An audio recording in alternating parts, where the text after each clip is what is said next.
welcome to the first show of the year. I'm your new love doctor, Mimi, and I'm going to do my best by giving out love advice that I wish someone had told me. I've had my fair share of relationships. Some of them were absolutely great, while the other ones were definitely lessons learned. And today we're going to discuss the different definitions of Netflix and chill and the effects that social media has on relationships. And I'm also going to answer some questions off of UWSP's Love Confessions. To help me with this, I have two guests today, Curtis Round and Bryn Kemp. Please take this time to introduce yourselves, guys. Ladies first. Oh, okay. I'm Bryn Kemp. I am a junior here at Stevens Point, and I'm a double major in English and psychology. I'm Curtis Rowan. I'm a senior here, communications major, and I've been in a relationship now for 2.5 years. All right, well, lucky you, and not all of us are lucky. Well, the first topic is Netflix and chill, and I went around campus and asked a few people what their definition of it is, and this is what we got. What I feel Netflix and chill means is literally hanging out with someone and just watching Netflix, maybe conversing, talking, and that's about it. Sometimes it really is just watching Netflix with someone, but I think it's got a bad connotation. I don't think it's as bad as people make it out to be. To me, it's actually like sitting down with your significant other and watching something together and relaxing. Netflix and chill. Don't get to Netflix. All right, so, clearly we all know what Netflix and chill is, and we see it over social media every single day. I've had my fair share of it. I've been asked Netflix and chill, and I ran out of there. Bryn, what do you think it is? Well, I feel like Netflix and chill was always sort of a thing, but it kind of like blew up this summer, and I've had experiences where I've literally gone over to Netflix and chill with someone and we've actually Netflix and chilled, but I've definitely had the other experience too. So to me, it never really meant what everybody says it means until this year. And now I get it, but it's still super awkward. Yeah, I think it's definitely awkward. I've really never, I've watched Netflix with my girlfriend, but I've never had hey, I'm coming over watching Netflix and cuddle and whatever that leads to. But like you said, I think it's been the typical, hey, let's watch a movie, and now it's Netflix, and that's just changing the way it's how everyone perceives it now. So I think it's just been around, and it has definitely taken off, especially with social media apps. People are hey, you want a Netflix and chill? It's the second nature to everyone. So. Mm-hmm. This question's more towards Bryn since you are not in a relationship. If a guy would ask you, hey, do you want to come over to Netflix and chill, would the first thing in your mind be okay, he actually wants to watch a movie? Or would it be, all right, what are you up to, dude? It definitely depends on the person asking, but if it's somebody that is just hitting me up, texting me hey, you want to watch Netflix, then I'm gonna be really suspicious, okay. So, and I think that's typically every girl's knee-jerk reaction to it, which is kind of disappointing, but it happens, and you kind of got to be on your guard about it almost. So you can go over watch Netflix with them, but if they try and take it to that next level, it's you got to kind of be careful how you approach the situation, I guess. Yeah, and it gets a little awkward because what do you do? What if they start putting their hand around you? But that happens in a movie situation, though. I don't know why everyone's so awkward about it. Let's say I ask a girl to go to a movie. What's the difference between that and watching Netflix and then leading to arm around the shoulder and kissing and whatever else? What's the difference between that and... I think it might be the setting of the place, because if you're home on the couch or on someone's bed, things are bound to happen. It's just, I guess our generation, this time around, it's just, they're a little touchy-feely there. It's a lot of pressure. In a movie situation, at least you're around other people. But if you're just you two alone, you're always gonna be thinking, okay, what's gonna happen next? And Netflix is a lot more laid back per se than going to a movie, because obviously you're not gonna sit and make out in a movie theater unless you're the only ones in there, I guess. I don't know, but oh, that doesn't stop people. it should. But Netflix, if it's just the two of you, there's nothing stopping you from doing that, which is terrifying in some situations. Also, what do you say? I know when at me, I just looked at him and I was like, I thought we were just watching the auction.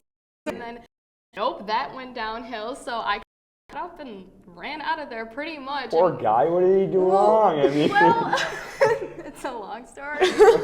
But it's still like I got it. I'm sitting in my car and I'm thinking, wait, when did this happen? When did watching a movie become, hey, come and lay on my bed and let things, and everything? It's like, no. Like, I have my flirt. Okay, that far. I mean, I Netflix and chill. I mean, if I want to watch Netflix, it's by myself with my stuff. You only Netflix by yourself. It's so much easier. Well, we're going to take a quick commercial break, and when we come back, we're going to have a lot more to discuss. Stand by camera 1. Coming in on camera in 5, 4, 3, 2, 1.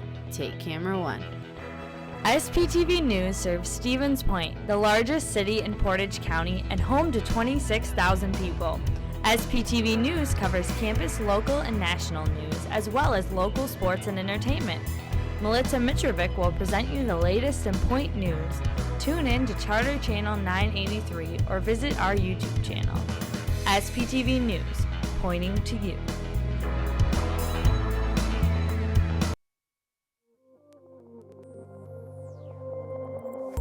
Serving a campus of 9,600 strong. We are the home of UWSP television. We are SPTV. You can find us on Charter Channel 983, online, or on any of our social media sites.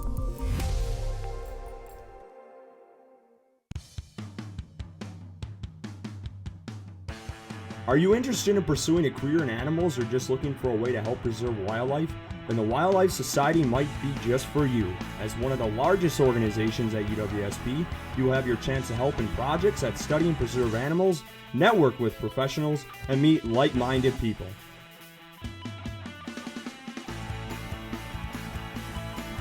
Join us Tuesdays at 5 p.m. and join the Wildlife Society today. Don't let the snow and cold get you down this winter. The frozen tundra outside may keep you indoors, but here at SPTV, we'll still be getting you the best news, sports coverage, and entertainment that you need. Don't freeze your fingers and toes off to find out what's happening around campus. Stay warm, everyone. Welcome back. Our next topic that we're going to talk about is how social media affects relationships these days. Yeah, I think social media can help a relationship if it's friends that are far away from each other, or a dating relationship that's far away. Obviously, it can help to stay connected, and but I also think it can hurt. You can lose meaning or tone over any sort of nonverbal communication, and so I think it can hurt and it could potentially break unintentionally. Social media is a good way for people to stay in contact with each other, especially if it's a long-distance relationship. So having social media can help relationships in some sense, but the fact that a lot of people don't really have filters on social media, or they don't think about what they post before they post it, that can break a relationship if you're not careful about what you say or what you share. To social media making certain components of relationships easier. So thinking about the ways in which you can bend space and time to have a relationship and maintain that might improve and help. But at the same time, on the flip side, if you have the ability to do certain things across space and time, it might lead to, bad habits or open up possibilities for hiding things from other people. All right, so my opinion is that social media totally ruins a relationship, because I've been in relationships before that I would get so mad because the other person would post things on there that they knew that would hurt me, and if I were to do it to them, it'd be all hell. So I don't know, I mean, it has its benefits, but then again, I think it ruins it more, because nowadays everyone gets mad if a guy, let's say a guy, likes another girl's picture, and then his girlfriend's like, well, why'd you like that picture? Especially if she's half naked. Mm-hmm. I mean, what do you guys think? I think I agree with you. There are definitely like some benefits to it. Like, I mean, like long distance relationships like Skype and Facebook, like staying connected is super important. But I think because like nowadays there are so many like stages that like lead up to dating, like social media creates problems before you even really date the person. So like if you're not necessarily in a relationship with them on Facebook, but then you see them like hanging out with like a bunch of other girls and like tagging their photos and stuff, like obviously you're gonna get pissed and you're gonna ask them. So, and then there's like a whole problem with like defining the relationship. Mm-hmm. So I feel like, yeah, it definitely has like its benefits, but it, like you said, it could also like destroy a relationship before it even has the chance to like happen. So I think it makes it. I think you're both wrong. Me and my girlfriend, we're long distance. She's in Madison, and we started off. We met each other initially, and then she added me on Facebook, and we started talking there. And if that went to happen, we might not even be dating right now. So I think it's definitely a plus for long distance. Every single one. You got Snapchat, you have Facebook, Skype. You get to see them every day when you can't because you're not there. You're 2 hours away. So I definitely think there's pluses. And I'm not going to date someone who's posting or liking other people. If you're dating someone like that, it's just causing issues. You shouldn't be dating them. So I think it's your own fault. But like I agree with the whole long distance. Yeah. It does help, but also a lot of people these days, they take their problems in their relationship and put them on social media. I mean, I'm not the one to do that because I don't want other people knowing that me and my significant other are having problems because that's just letting them go into the relationship and taking sides, and it ruins a lot. I mean, even friendships, not just relationships, but friendships as well, because if you're in a fight with your friend and you subtweet them on Twitter or something, they're gonna see it and they're like, okay, why didn't you tag me? And it's so dramaful. And sometimes I wish, like, when I'm in a relationship, I'm like, okay, I don't even want a Facebook, I don't want a Twitter. But then I have to remember, like, okay, it's my relationship. I can't have them ruin it just because of a like. And I try not to do that. I mean, I have a huge jealousy problem. I get jealous very easily. And when I see them doing that, I'm like, okay, like I'll try to keep quiet. But if it's constantly happening, I'm gonna say something. Because I'm like, or if I see them on Facebook and Twitter and they're not responding to me, like, okay, it's been like 7 hours and you haven't texted me back. I'm that text. And that's the beauty of like the iPhone where you have the reading text and when someone looks at it, I turn that off. All right, it's been 2 hours now. I do too. I turn it off. No, you have to have that. No, mine's off because I want to ignore people sometimes, but I want to be, the a-hole about it. And sometimes you read it, but like you don't know how to respond to it right away, or like you look at it, but then like you don't respond. I do that all the time. Like I'll look at it and I'll be like, oh, okay, and then I'll put it away, and then I'll be like, why aren't they messaging me back?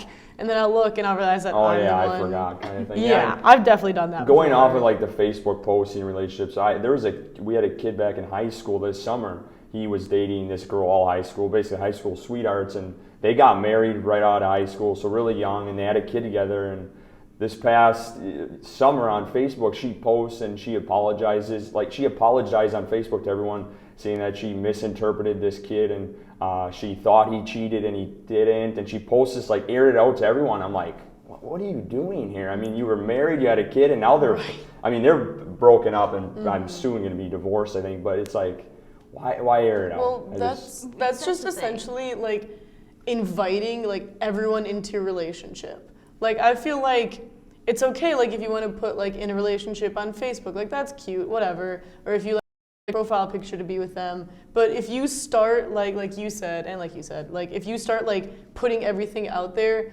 I think that a relationship should be between like two people, not like your 800 plus friends on Facebook. That you don't even talk to or exactly, know. It's like, why do you want them to know that your relationship's failing?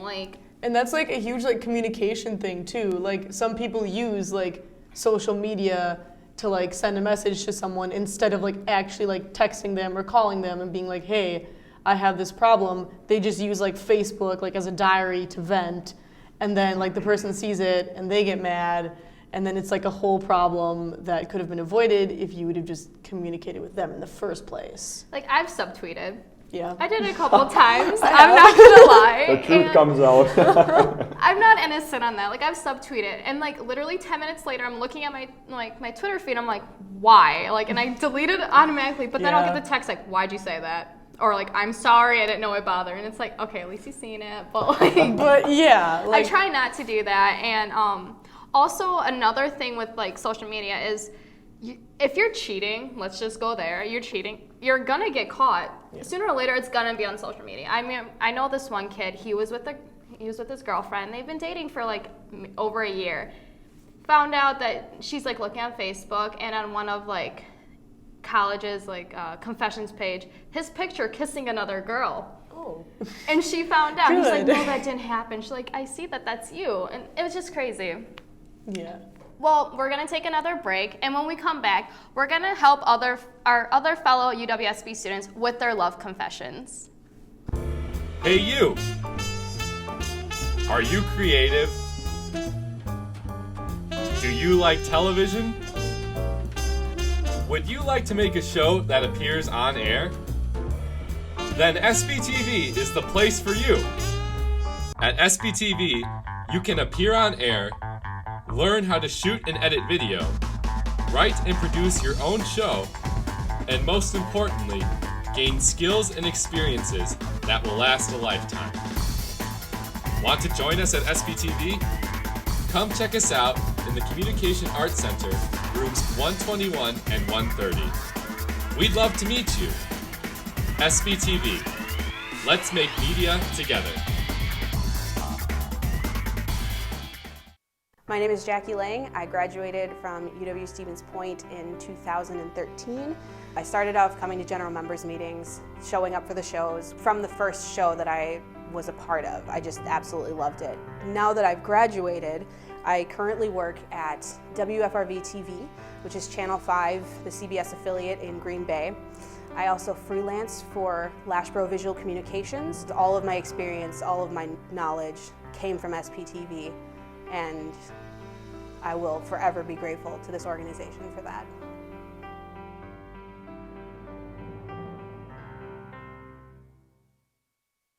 Got an itch to be on air? Join the SPTV News crew. Being an on and off air reporter will help you gain experience in interviewing, shooting and editing video, and reporting behind the anchor desk. Join SPTV News, pointing to you.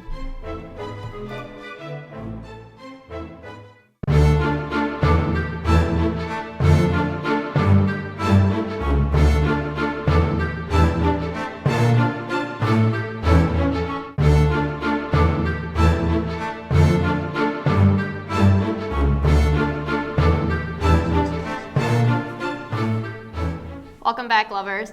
Our first question is from Love Confession, and it says, it has been a while, but I still have feelings for my ex. He's moved on, and is there any hope for me to get over him?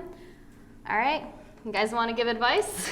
I think, well, it depends on like how long they mean by a while too. But I feel like any relationship takes like a certain amount of time. Everybody has their own way of like measuring it. Mm-hmm. Like some people say like, oh, a week for like every month you dated or something like that.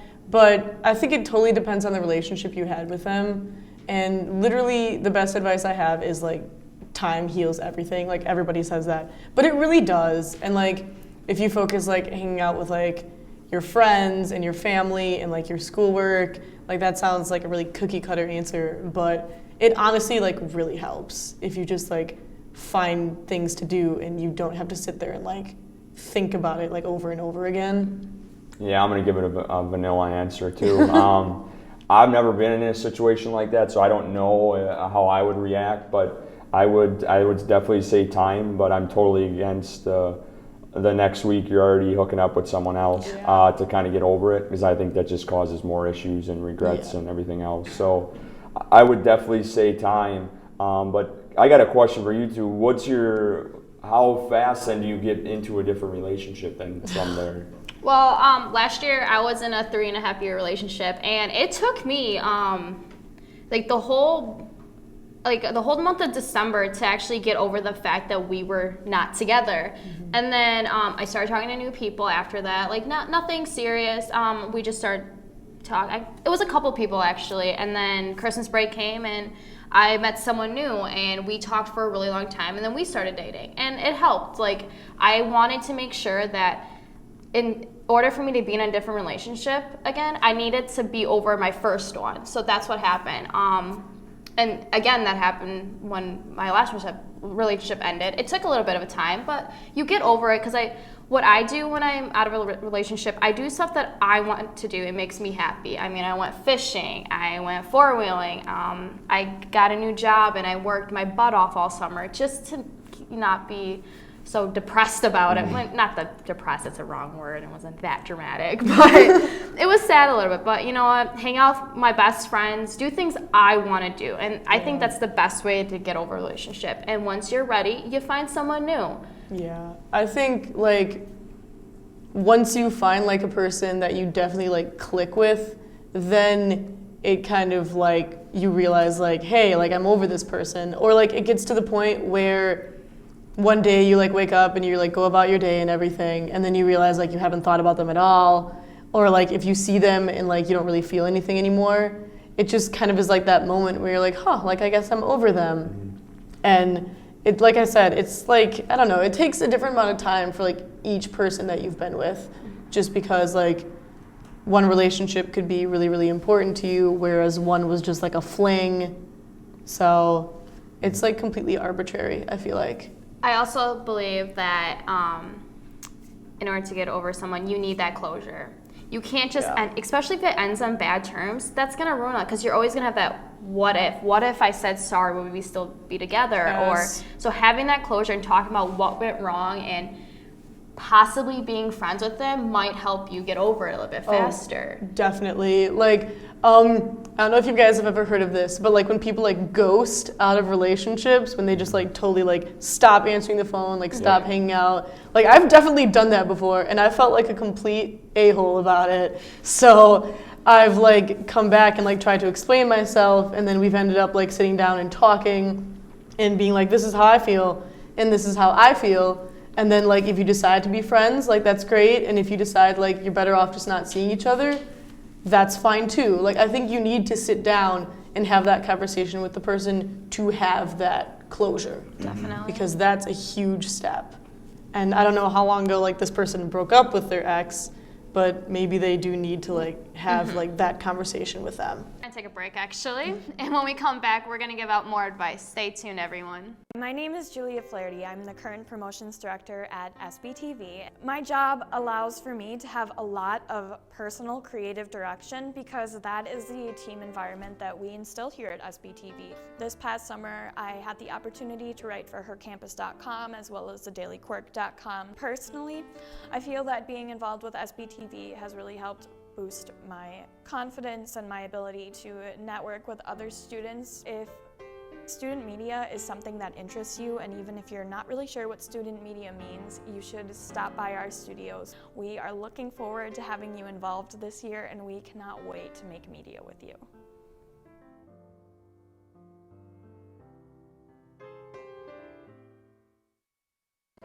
Got an itch to be on air? Join the SBTV News crew. Being an on and off-air reporter will help you gain experience in interviewing, shooting and editing video, and reporting behind the anchor desk. Join SPTV News, pointing to you. This public service announcement is brought to you by SPTV. Hi, my name is Julia Flaherty. I've been living with juvenile diabetes for more than half of my life. I realized fairly early on in my diagnosis that this was an opportunity for me to take responsibility to draw awareness about a disease that, according to JDRF.org, affects almost 3 million Americans today. November is National Diabetes Awareness Month. That's why I'm asking you to tweet me at Miss Trenchie on Twitter to tell me how you are going to help the world be diabetes-free. This disease is not curable. It is treatable. But for some people, that doesn't make it any less tolerable. Whether you have juvenile diabetes, know someone that does, or are just inspired to learn more about it, the month of November gives you a great opportunity to start. Don't push disease to invisibility. Set it free. This public service announcement is not affiliated with JDRF.org. This has been an SPTV production. Together, we strive to make media with UWSP students. A guy and I spent almost the whole day, 2 whole days together, and when we first met, we slept together. He's super nice and a real gentleman, but I have to initiate all the conversations. I really like him, but I'm starting to get worried he may not feel the same way. Is this behavior normal for guys, or is this one of those mind games that they play? Well, Curtis, since you're a guy, what do you think? Oh, yeah. This sounds like a hookup and kind of just throw her to the side kind of thing. You're hooking up the first time you meet someone. I think that's for the wrong reasons, unless you're looking for like a friends with benefits or something like that. But it definitely seems like this was like a one-night hookup and all right, yeah, I've had enough of you and let's go on to the next girl kind of thing. I personally never done that, so I don't want to be thrown under the bus there, but that's what it definitely sounds like. I mean, as a girl's point of view, definitely, I agree with you. It is a hookup. I mean, he can't be that much of a gentleman if you guys slept together the first 2 nights you met. Like, really? Right? You probably were Netflix and chilling, and then clothes came off, and things just went down. And you probably did not end up watching the episode of whatever you wanted to. You know, I'm going to start quizzing people, and when they tell me they're Netflix and chill, I'm like, all right, well, what was it about? Who's the main character? Exactly. Like, they're not going to know. They're not. What were you watching? Were you watching their backs, or were you watching the screen? Oh my god, no, yeah, this definitely sounds like a situation, like, especially like, I don't know how they can say, like you said, like how they were like acting like a gentleman and stuff, like. He might have held the door for her to get into his bedroom. Yeah, exactly. And uncovered. No. Well, that makes sense. Also, I don't want to be like too harsh on this person because like maybe they did think like they were like serious about like hanging out and like I'm super sorry if that actually happened to you. You know, whoever this is, just end it. Yeah. My personal opinion, it's a hookup. He's not that into you. Watch that movie, you'll understand. Well, that's all we have for Love Doctor today. I just want to say thank you to Curtis and Brent for coming out on the show today. So you guys are awesome. And for helping me give advice to our fellow UWSP students. Make sure to keep yourself updated with Love Doctor on our Facebook page. Until next time, lovebirds, XOXO. My name is Julia Flaherty. I'm the current promotions director at SBTV. My job allows for me to have a lot of personal creative direction because that is the team environment that we instill here at SBTV. This past summer, I had the opportunity to write for hercampus.com as well as thedailyquark.com. Personally, I feel that being involved with SBTV has really helped boost my confidence and my ability to network with other students. If student media is something that interests you, and even if you're not really sure what student media means, you should stop by our studios. We are looking forward to having you involved this year, and we cannot wait to make media with you.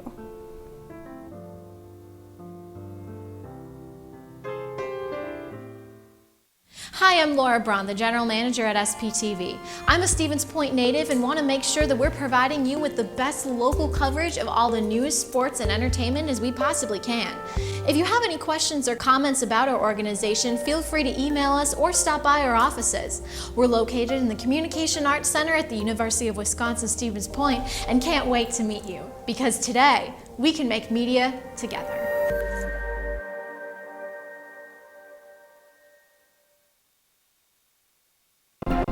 You're watching SBTV on Channel 983, your Stevens Point home for news, music, sports, and more. Over 30 endangered species reintroduced back into the wild makes us all sing.